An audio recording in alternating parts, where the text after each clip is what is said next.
Shalom, shalom. Mes très chers bien-aimés dans les Seigneurs, partout dans le monde où vous me suivez. Moi, c'est votre bien-aimé, l'apôtre Alain KPG Boulé. Je voulais partager quelque chose avec nous. Et la chose que je voulais partager, c'est dans le livre de Jean, chapitre 6. En commençant par le verset 27, là où Jésus était en train de parler avec le pharisien, avec des Israéliens, disons, qui sont venus vers lui parce que Jésus avait multiplié de pain. Alors il le poursuivait, il suivait Jésus partout en le cherchant. Et comme Jésus connaissait leur intention, leur dit, je sais que vous ne me cherchez pas parce que vous avez vu le miracle, mais c'est parce que vous avez mangé du pain. Alors, verset 27, Jésus-Christ leur dit, ne travaillez pas pour ceux qui périssent, mais travaillez pour ceux qui saisissent des porte-jours. Alors, mais il posait la question à Jésus. Maintenant, l'œuvre de Dieu, c'est quoi? Le travail, c'est le travail là que tu dis. L'œuvre de Dieu, c'est à quoi? À celui que Dieu a envoyé, à celui que le Père a donné. Okay. Et puis il dit, ce que le Père a envoyé, c'est le Fils. C'est le Fils, c'est le pain. C'est de croire en Jésus, qui est le pain de vie. Alors, maintenant, il y a quelque chose que je voulais que nous puissions comprendre pendant quelques minutes. La Bible nous dit ceci. Ne travaillez pas pour ceux qui périssent, mais travaillez pour ce que Dieu a donné. Travaillez pour ce que... Qu'est-ce que Dieu a donné? Dieu a donné le pain. Ne travaillons pas pour ce que... Parce que tous les efforts qu'il fournissait, c'était pour un pain périssable. Mais ici, la Bible est en train de nous montrer de travailler pour ce qui est impérissable. Ok, ce qui est impérissable ici, c'est le pain que Dieu a donné. C'est ce qu'on appelle le travail de Dieu. Ça veut dire le travail de Dieu, c'est le pain. Le pain Jésus. Ça veut dire Jésus-Christ est le pain que Dieu a travaillé. Jésus-Christ est le pain et le travail accompli de Dieu. Ça veut dire Dieu n'a plus rien à faire. Il a déjà tout fait. Il a déjà tout fini. Il a formé un pain. Et vous savez, quand vous voyez un pain, vous avez déjà l'idée d'un travail fini, un travail bien fait. Parce que quand je quitte souvent, je vais acheter les groceries pour mes enfants. J'entre dans le supermarché, je trouve du pain. Ce pain-là, ce sont des travails bien finis. Avant d'avoir le pain, vous devez avoir un champ de blé, le passer aussi aux machines. Et puis après cela, vous devez faire des pâtes, après des pâtes pour faire rentrer ce pain dans le four. Alors, Jésus-Christ, c'est un pain qui fit une fois comme ça, qui fit le bleu. Et puis après cela, il fut récolté. Et après cela, il fut passé. Dieu le passa dans le four. Et puis après cela, Jésus fut présenté comme un pain accompli.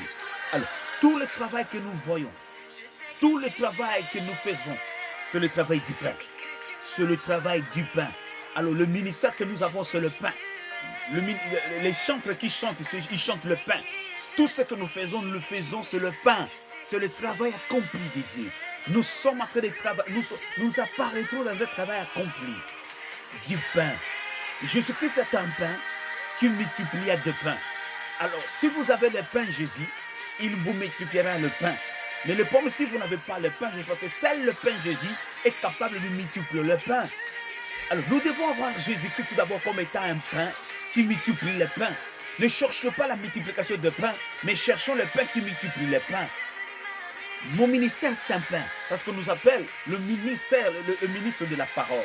Nous sommes des ministres de la parole. Ok, cette parole, c'est un pain qui descend du ciel. C'est un pain qui donne la vie. Et quand vous avez ce pain ici, la Bible nous dit que vous serez ressuscités quand il viendra au dernier jour. Je parle de mystère du pain. Le travail accompli de Dieu. Parce que quand vous voyez un peu, comme je l'ai dit, vous voyez un travail accompli, un travail fini. Le pain, c'est un travail fini. C'est à vous de manger le pain. Alors, comme étant ministre, nous amenons ce pain-là à nos bien-aimés pour qu'ils puissent manger le pain. Et ce pain de Dieu, on ne l'achète pas avec l'argent, mais on l'achète avec la foi. Vous présentez seulement la foi et vous avez le pain. Dans le monde spirituel, on n'utilise pas nos monnaies ici, Canada, américain, les dollars, tout ça, mais nous utilisons la foi pour acheter. Et ce pain a besoin déjà qui ont la faim, qui ont la soif. Ces gens qui sont venus vers Jésus, ils n'avaient pas faim de pain Jésus, mais ils avaient faim du pain que Jésus multipliait. Or, nous devons avoir nous devons avoir tout d'abord je m'excuse, je vais essayer de réduire le volume. Que Dieu bénisse. Alors, nous devons tout d'abord chercher le pain Jésus, ce pain-là qui multiplie des pains. Si vous n'avez pas Jésus, celui qui multiplie le pain qui multiplie le pain, il vous sera difficile. Parce que le pain que vous cherchez, le pain que vous mangez est impérissable. Et quand vous mangez ce pain, vous périrez. Mais le pain Jésus, quand vous mangez le pain Jésus, ce pain-là n'est pas périssable. Vous aurez la vie éternelle. Et ce pain-là multipliera vos pains. Je vais stopper par là pour aujourd'hui. Et je suis par la grâce de Dieu, nous continuerons encore demain. Que l'Éternel Dieu vous bénisse. J'aime la chanson, je l'ai trouvée il y a des jours là. Et c'est une très bonne chanson. Et que l'Éternel Dieu vous bénisse. Je ne vais que toi, Jésus. Je n'aime que toi, Jésus. Le j'irai, le pourvoyeur des pains. Alléluia, soyez bénis. Seigneur, je bénis ton peuple, mes frères et ceux qui me suivent partout le monde. Donne-les la sagesse de comprendre ce travail fini. Le pain de Jésus, le pain Jésus. Parce qu'il dit lui-même, travaillez pour ceux qui ne périssent pas. Ok, Jésus-Christ, le pain, c'est un travail de Dieu. Jésus lui-même est un travail de Dieu. Un travail accompli, un travail fini. Que Dieu vous bénisse. On se revoit encore la prochaine. Au nom de Jésus. Amen.